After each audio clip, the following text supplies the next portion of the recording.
अखंड मंथन के सभी दर्शकों को सुप्रभात नमस्कार। मैं हूं शेखर त्रिपाठी। वो सुख दुख की अनुभूतियों से परे हैं, लाभ हानि के झंझावातों से दूर। वो 11 साल की अवस्था में ही अपना घर बार छोड़कर एक ऐसी तलाश में निकल पड़े जिसके बाद सत्य और असत्य का भेद समाप्त हो जाता है। हमारे साथ हैं परम पूज्य बाबा कल्याण दास जी, जो उदासीन परंपरा से संबंध रखते हैं। स्वामी जी, आपका बहुत बहुत स्वागत है अखंड मंथन में।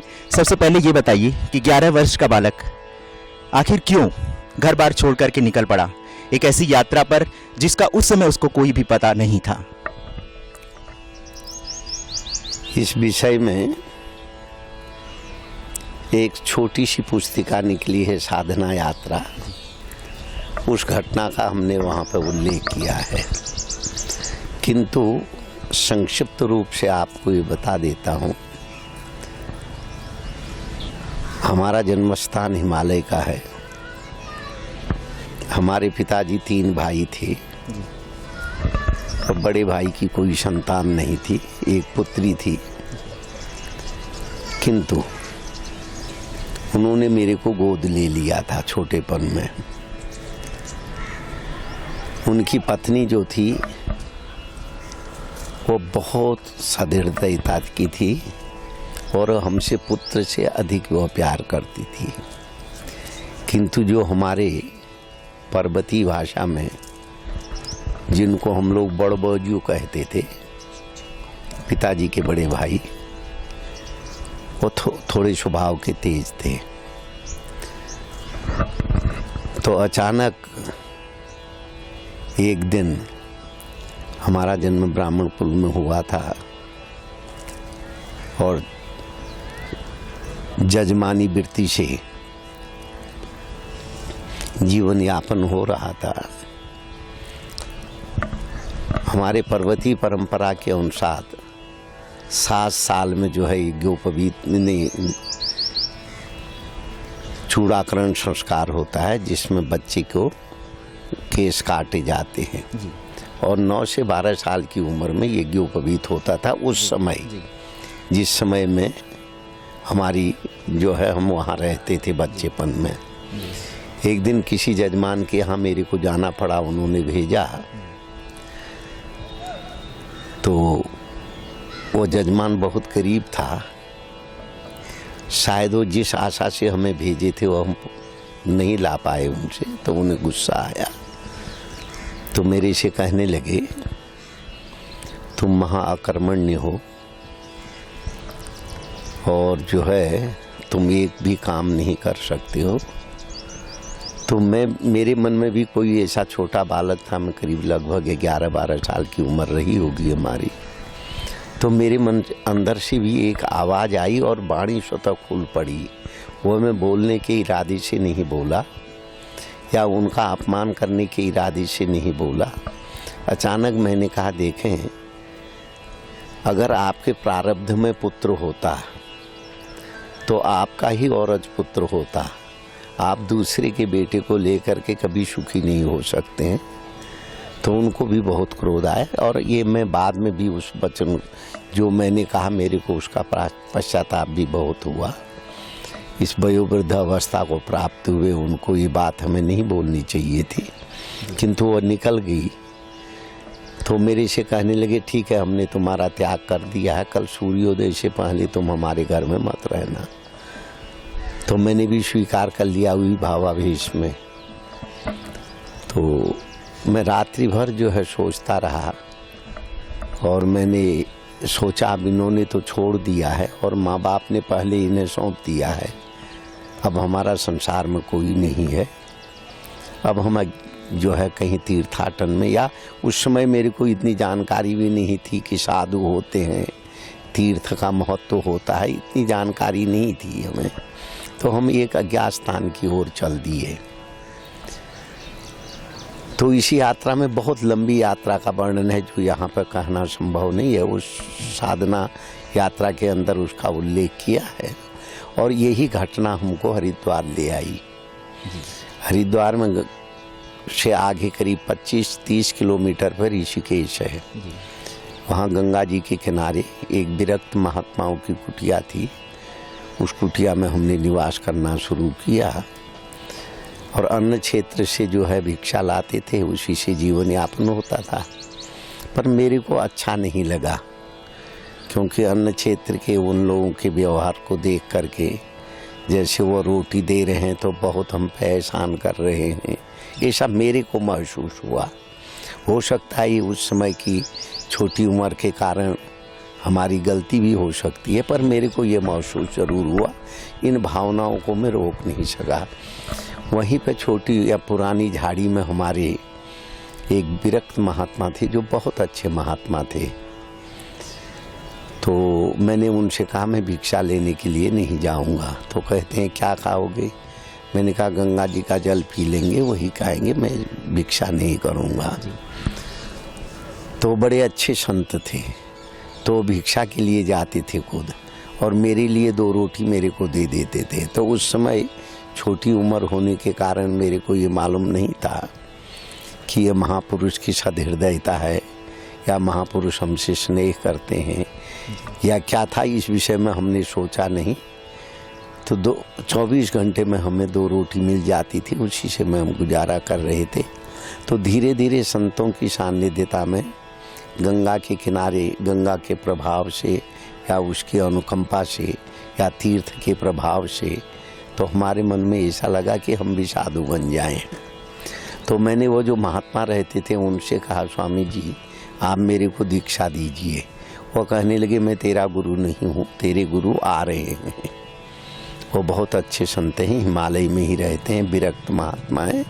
वो आएंगे, जब आएंगे मैं तुम्हें बता दूंगा।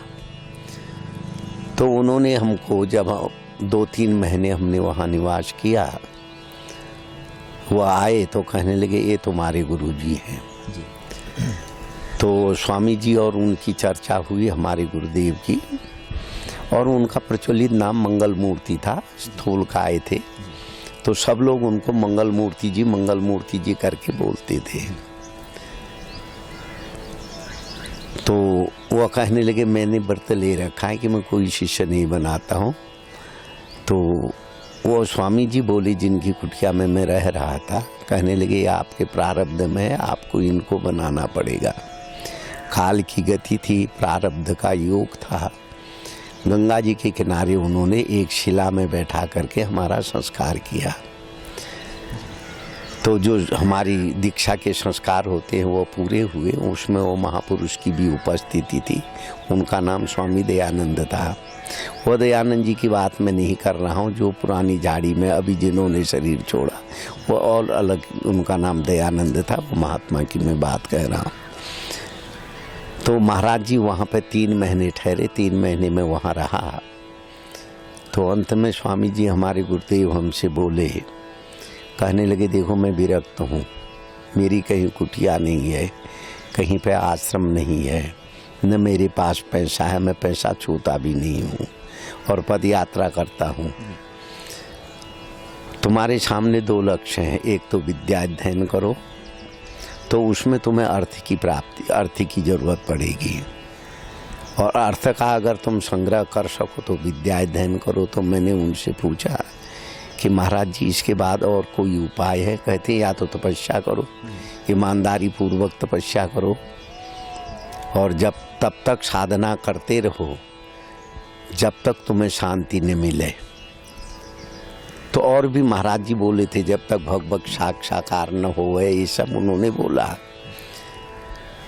तो हम महाराज जी से को नमस्कार किए और कुटिया में रहने वाले वसंत जी से नमस्कार किए। तो मैंने कहा मैं जा रहा हूँ तपस्या के लिए और हम साधना करेंगे, तप करेंगे। और महाराज जी से कहा कि अभी तो मैं आपकी सेवा नहीं कर पाऊँगा, क्योंकि मैं भी ऐसे अज्ञातवास में जा रहा हूँ जहाँ मेरा शरीर का कुछ भी हो सकता है। मैं साधना में रहूँगा, मृत्यु भी हो सकती है, कहीं खो भी सकता हूँ, या और कोई प्राकृतिक झंझावात मेरे को भटका भी सकते हैं।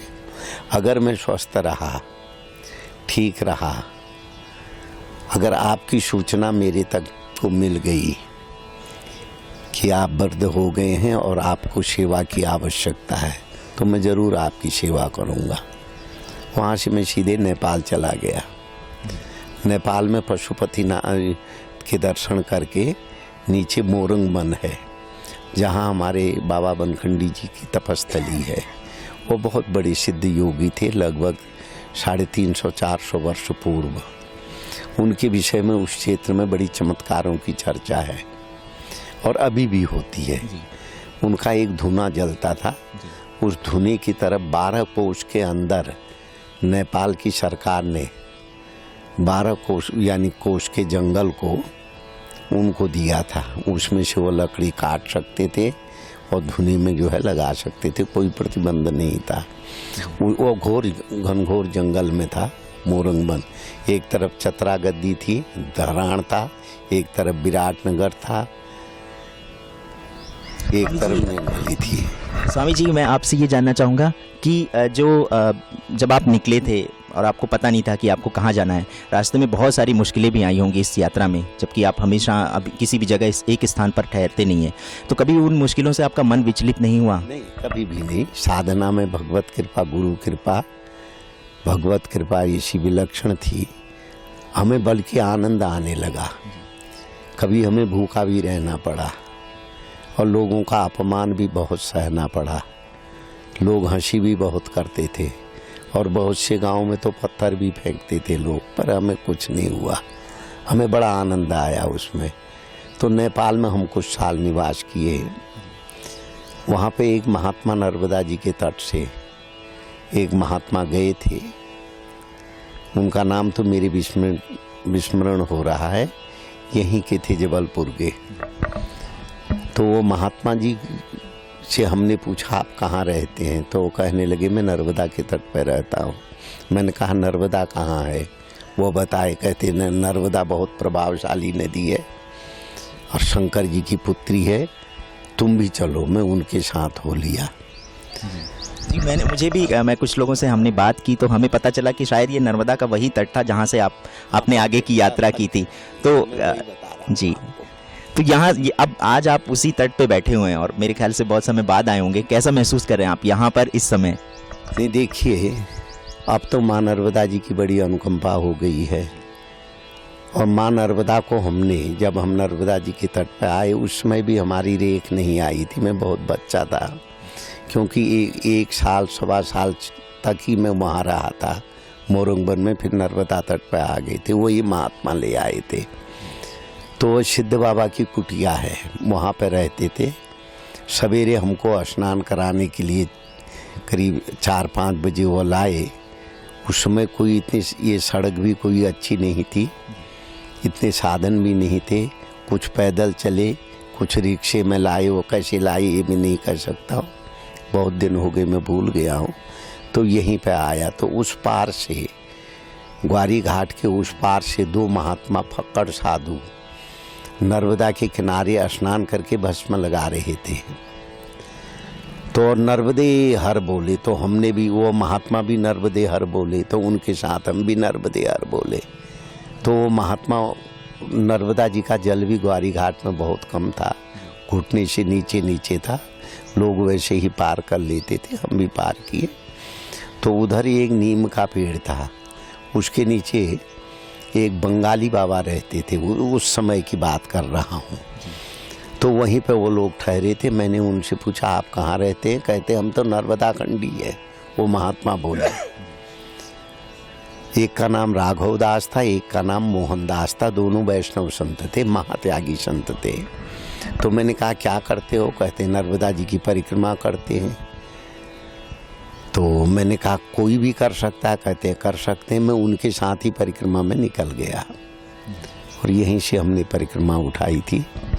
पहले दिन का पड़ाव हमारा जो है भेड़ा घाट के सामने, जहाँ धुआंधार से जो है नर्मदा जी समतल में आती है, वो संगमरमर की घाटी को छोड़ करके वहाँ पर हुआ। नर्मदा जी के तट पर ही हमने आसन लगाया। तब से लेकर के लगातार 3, 4, 5 साल तक हम नर्मदा माँ के तट पर ही रहे। तो नर्मदा जी का तट जो हमारे जीवन में कुछ कमियां थी, माता का प्रेम, पिता का प्रेम, नर्मदा ने उसको भरपूर हमको दिया। हम उस समय वस्त्र भी नहीं पहनते थे, एक कोपीन लगा के रहते थे। तो हमारे नियम बनाया कि मैं नर्मदा जी के तट पर ही निवास करूंगा, बालू में ही। तो ठंडी के दिनों में भी जैसे हम नर्मदा जी के तट पर बालू में सो जाते थे, तो मैं ये महसूस करता था कि कोई न कोई बुढ़िया आकर के हमारे को रजाई उड़ा रही है, कंबल उड़ा रही है और हमारे सिरहाने में बैठ कर के हमको बहुत स्नेह दे रही है। जब हमें बोध हुआ तो हमने ये महसूस किया कि वो बुढ़िया और कोई नहीं थी, वो माँ नर्मदा ही थी। तो दर्शकों, हम आपको बता दें कि माँ नर्मदा के बारे में कहा जाता है कि आज भी जो भी नर्मदा के तट पर आता है और सच्चे भाव से साधना करता है, उनको माँ नर्मदा दर्शन जरूर देती हैं। और स्वामी जी की बात से आपको ये प्रत्यक्ष अनुभव हो जाएगा कि ये बात सत्य है। स्वामी जी, ये बताइए कि आपके गुरु जो है वो उदासीन परंपरा से संबंध रखते हैं। उदासीनता का क्या अर्थ है?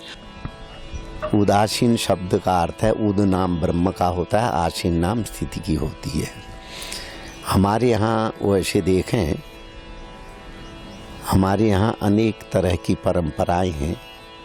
तो ये परंपराएं किसी पृथकता का यानी जो है बोध नहीं कराती हैं। एक परमेश्वर से मिलने के अनेक साधन हैं। तो यही इस मार्ग, चाहे उदासीन हो, चाहे वैष्णव हो, चाहे दशनाम हो, चाहे नाथ हो, कोई भी संप्रदाय से संबंधित हो, हम सब लोग एक ही परम तत्व के उपासक हैं और सभी लोग साथ साथ चलते हैं। और सिद्धांत में कुछ अंतर हो सकता है, किंतु मार्ग वही है। अपनी अपनी धारणा से हम लोग आगे की तरफ चलते थे।